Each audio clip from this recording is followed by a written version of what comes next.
Richard Painter, a former chief ethics lawyer in George W. Bush's White House, has called for President Donald Trump to be removed from office over his decision to declare a national emergency over immigration, saying he believes the U.S. leader is not well. Speaking on MSNBC on Monday, Painter said Trump's decision to plunge the United States into a national emergency in an apparent bid to bypass Congress to get billions of dollars of funding for the construction of his long-promised border wall was clearly illegal. First, the statute, the National Emergencies Act, does not allow this, because this is not an emergency, Painter said. If this is an emergency, the situation at the border, the illegal immigration issue, then just about anything could be an emergency.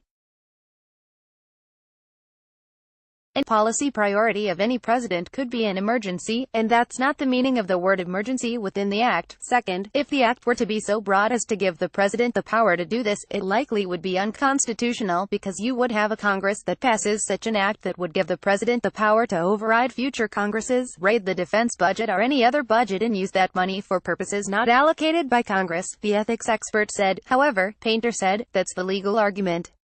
I think we need to understand why we're in this situation.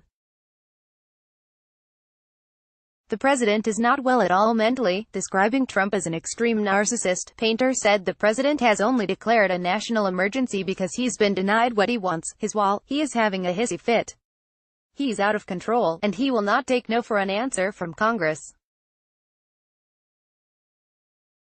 And he's going to do this, he's going to insist on doing it, he's going to tear the country apart. It's unconstitutional. It's illegal, Painter said. He's going to do enormous damage to the Republican Party. We're just going to be split right down the middle of this, and we really need to keep in mind that this is because the president is not well. This is a man who believes Russian President Vladimir Putin rather than his own intelligence sources, Painter continued. He is not capable of doing the job. He does need to be removed under the 25th Amendment, but he stacked his cabinet with people who are unwilling to do that, and Congress is apparently unwilling to even try to remove him through impeachment. The former Bush White House chief ethics lawyer is far from the first person to question Trump's mental health. According to the World Mental Health Coalition, there are thousands of mental health experts and other professionals who have come together in historically unprecedented ways to offer the consensus view that Donald Trump's mental state presents a clear and present danger to the world. A 384-page New York Times bestseller has also been dedicated to the issue, with the dangerous case of Donald Trump, offering analyses from more than 24 psychiatrists and psychologists who warn that Trump's leadership poses serious danger to the U.S. and world at large. While the state of Trump's mental health has been repeatedly called into question since he launched his election campaign, including by mental health experts, others have asserted that it is unethical for anyone, specialist or not, to attempt to diagnose someone they have not examined personally.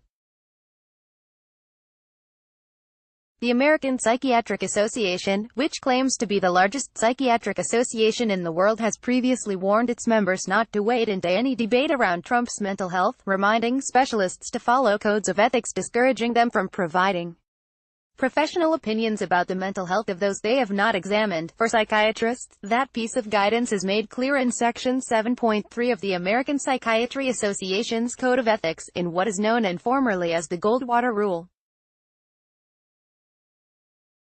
Inspired after psychiatrists participated in a survey about former Republican presidential candidate Barry Goldwater, calling him a dangerous lunatic ahead of his election loss, the 1973 rule states that it is unethical for a psychiatrist to offer a professional opinion unless he or she has conducted an examination and has been granted proper authorization for such a statement. While psychologists do not have an equivalent of the Goldwater Rule, the American Psychological Association's Code of Ethics does warn against experts attempting to diagnose anyone they have not examined themselves. President Donald Trump arrives to announce a national emergency over immigration at a Rose Garden event at the White House February 15 in Washington, D.C.